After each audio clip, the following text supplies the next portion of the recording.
Imagine being told you only have a few months left to live. Would you crumble under the weight of despair, or finally start living life on your own terms? That's the choice facing Richard, a college professor whose world is about to change forever. The story begins with Richard sitting silently in front of his doctor, sadness heavy on his face.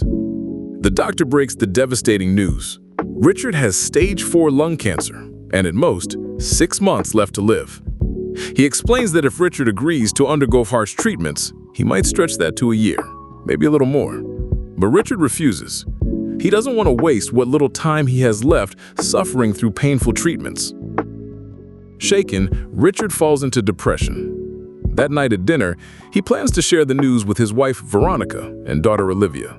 But before he can speak, Olivia interrupts with her own revelation. "I'm a lesbian, and I'm in a relationship with a girl." Veronica bursts out laughing, thinking it's a joke. Hurt by her mother's reaction, Olivia storms out of the room. Then comes an even bigger blow.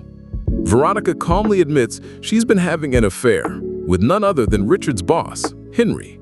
Stunned and furious, Richard lashes out, and Veronica leaves him sitting there alone. After that, Richard decides to keep his illness to himself. The next day in class, Richard makes a bold move. He expels the students who only show up for easy grades, leaving just a handful of serious ones behind. To them, he gives a challenge. Pick a book, explore a topic, write about it, and then teach it to the class. If they can truly learn something meaningful and explain it well, they'll earn an A. Before leaving, Richard casually adds, "And if any of you do drugs or know where to get them, come see me." The students stare at him in disbelief. Later, Richard meets with his friend Peter, the college chairman. Peter's wife Beth is also a professor at the same college.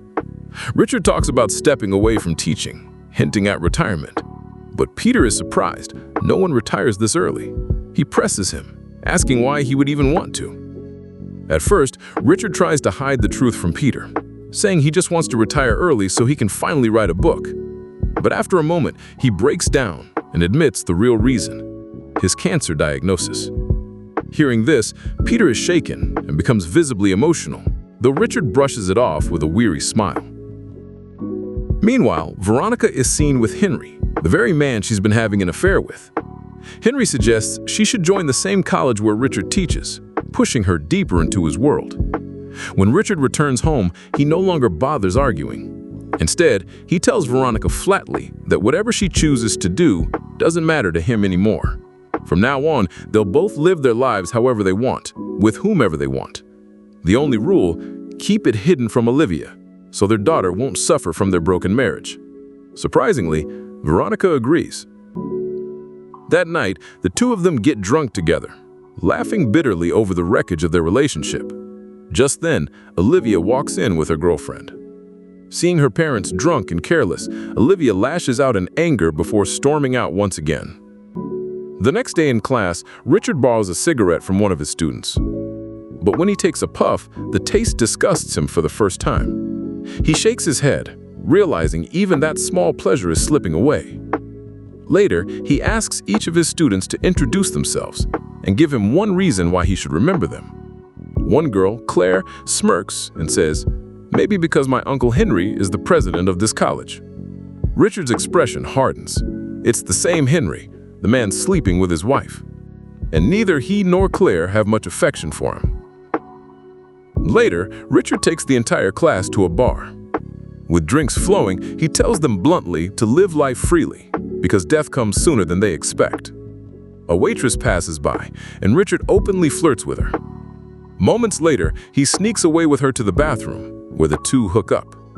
When they return, Richard casually tells his students to make sure they leave her a generous tip. The students exchange shocked glances. They know exactly what just happened. Before leaving, Richard reminds one student, Rose, to prepare her topic presentation for next week. Not long after, Richard even tells Peter about his bathroom encounter, almost bragging. Later that night, while sitting down for dinner with Olivia, Richard shifts the conversation to her love life, carefully asking about her relationship. As Richard and Olivia sit together talking, Veronica suddenly walks in. The moment she enters, Olivia falls silent, her anger toward her mother still heavy in the air. Richard notices the tension and calmly tells Veronica to apologize to their daughter. Reluctantly, she does, and Olivia accepts it in silence. Later, we see Rose presenting her topic in front of the class. She speaks with confidence, sharing everything she's learned. The students listen attentively, though Richard's mind drifts elsewhere. Even so, when she finishes, he compliments her growth and tells her that her personality seems to be changing for the better. He marks her work with an A. Right after, Richard makes a passing comment about the decorative pillar Veronica created. But when a student points out that it was actually designed by his wife, Richard simply shrugs and replies that he's free to give his opinion regardless of who made it. Back in his office, Richard gets an unexpected visit from a student named Daniel.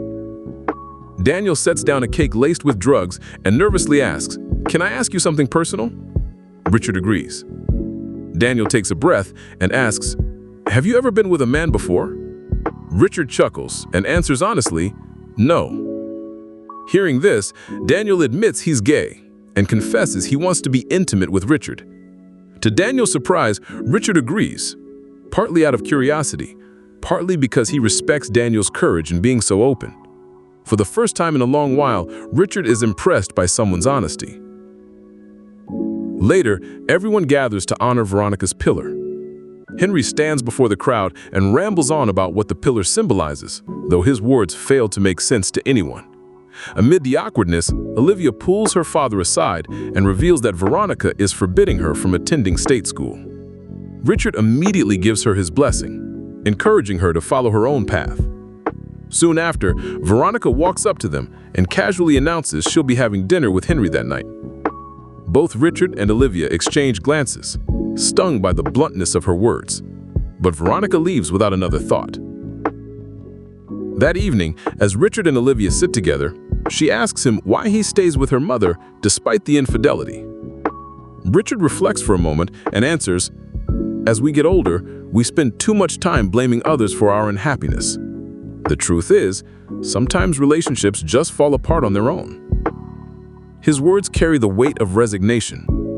Olivia then opens up about her own struggles with love, confiding in her father like never before. Later that night, Richard shares all of this with Veronica, laying everything bare. The next day, another student gives her presentation. Richard listens, unimpressed, and bluntly gives her a D. The student looks crushed, but Richard remains unmoved. When he asks the rest of the class if they understood her story, every hand goes up. Richard smirks knowingly. Soon after, Daniel asks Richard if he can smoke in class.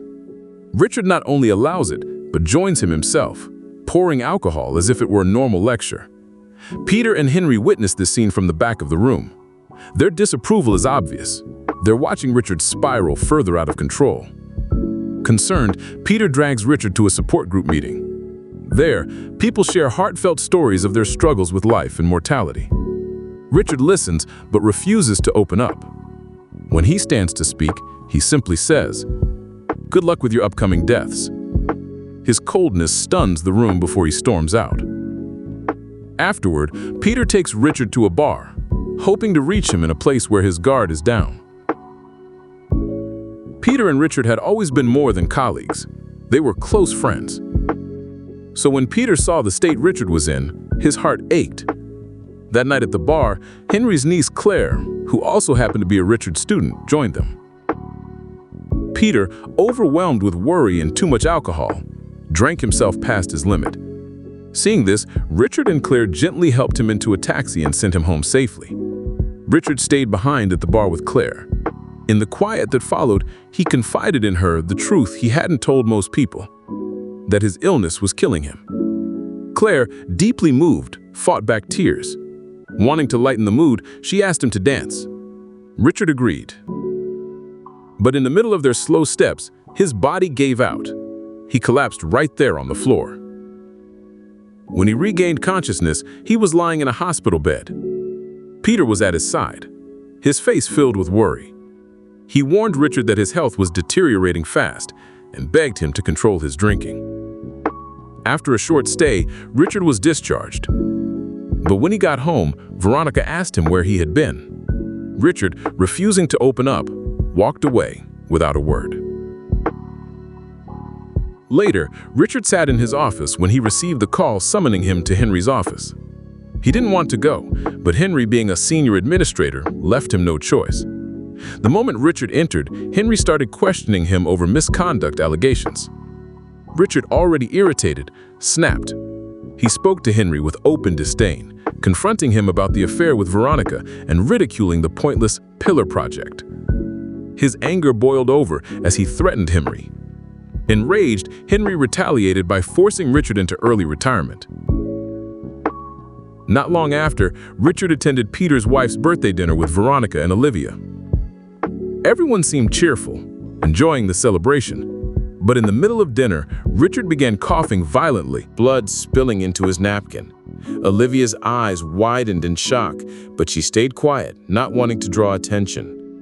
Later, in private, Peter confided in Richard that he too was nearing retirement. The following day, Claire gave a heartfelt presentation on the subject of love.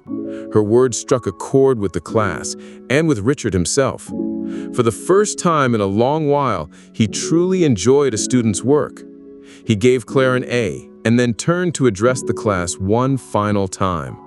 With raw honesty, he urged them to embrace life, to create, to live fully while they still had the chance. He ended by revealing it was his last lecture. Sometime later, as Richard worked in his office, his body began to fail him once again. Richard rushed to his aid, intending to take him to the hospital. But Richard, weak yet determined, insisted on going to the church instead. Sitting in the quiet sanctuary, Richard finally admitted to Peter the truth he had been holding back. He only had 1 month left to live. Peter broke down in tears and embraced Richard tightly. That night, Richard and Veronica attended the college farewell party. At the gathering, Richard greeted Henry's wife with a kiss, a gesture that neither Henry nor his wife appreciated, though they kept their composure. Henry, trying to assert control, deliberately arranged for Veronica to sit far away from Richard.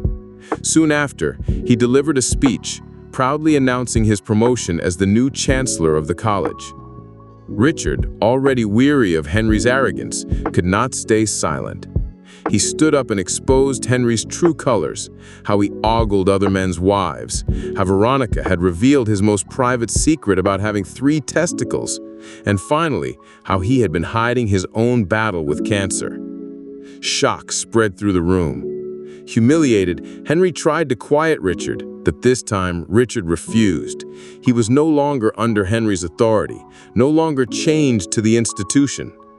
With his voice breaking, Richard admitted to everyone that he had neither saved his life nor truly lived it, but declared that every person deserves to live life their own way. We only get one chance, and we should make the most of it. His honesty touched everyone deeply. He turned to Peter, thanking him for always standing by his side. After dinner, Richard apologized to Veronica for hiding his illness. Overwhelmed with emotion, she broke down, while Richard gently said his goodbyes and left. When he got home, he found Olivia crying. Her girlfriend had betrayed her, and her heart was shattered. Richard comforted her, assuring her that in a world full of people, she would one day meet someone truly loyal and meant for her. Then, for the first time, he told her about his cancer. Olivia collapsed into tears, but Richard hugged her and said softly, "You are a wonderful daughter." Not wanting his family to witness his final moments, Richard quietly said his goodbyes, took his loyal dog, and drove off into the night. Eventually, he steered his car into the river, letting the current carry him toward the sea, choosing his own ending on his own terms. And with that, Richard's story comes to a close.